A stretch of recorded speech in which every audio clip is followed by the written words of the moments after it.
Hey, hello everybody. Vern Glenn alongside Coach Mehrad is another edition of the In the Deep End show and a recap of All-Stars. And hey man, what is it about your relay teams? We have a group of kids here who, you know, they don't just swim for themselves, but they swim for each other, which it's a beautiful thing to watch.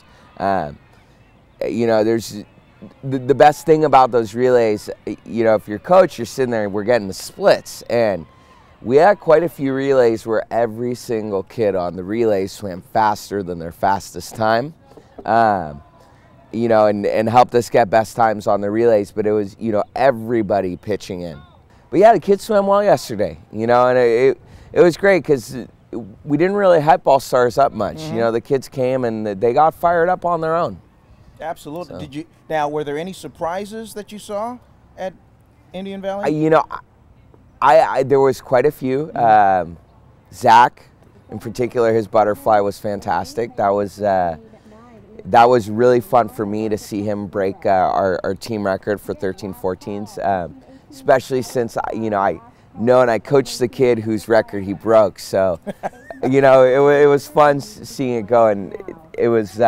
You know, Zach couldn't be a more worthy guy for those records. But we had kids right and left dropping 3-4 seconds at the All-Star Meet in their IM. It was just spectacular. So I was particularly proud of, you know, along with the relays with our IM swims.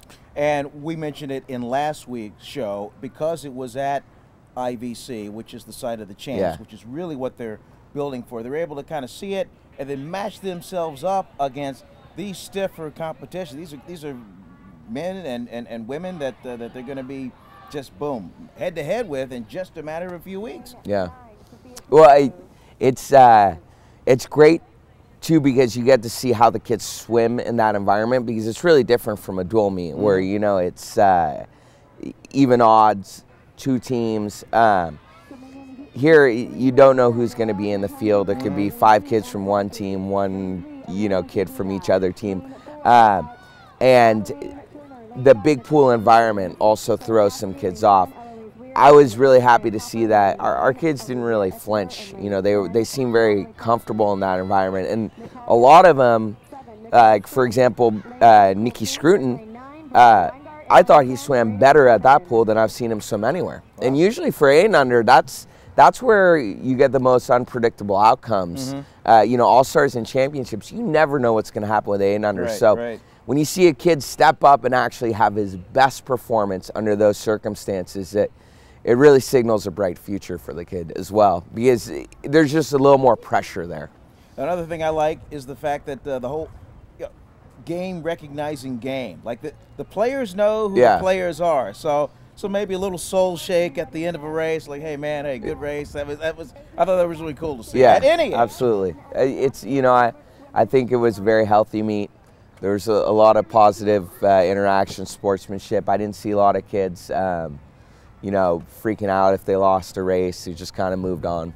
So. And speaking of moving on, we're now moving on to our final dual meet of the year, a road meet against the Tidal Waves. So, as a coach, how do you have these kids kind of come down from their performance over the weekend at All-Stars and then get back into attack mode? So, for Tidal Waves, our focus is going to be, you know, trying anything that you haven't yet implemented in a race that you're going to try this year. Because we don't want them putting new things in at championships. You know, once we get to champs, they want to go with what they've learned, but not necessarily be adding new things right before that meet.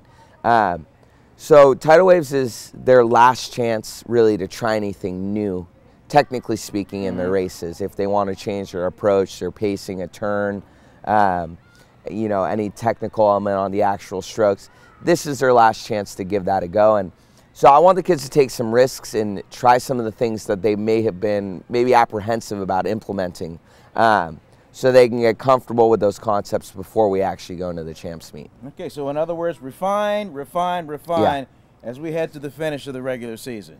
It's our dress rehearsal, basically. You got it. All right. Hey, that's been another edition of the In the Deep End show with Coach Mehrad alongside I'm Vern Glenn. Thanks for watching. Keep practicing, as we always like to say, and we will see you at the pool.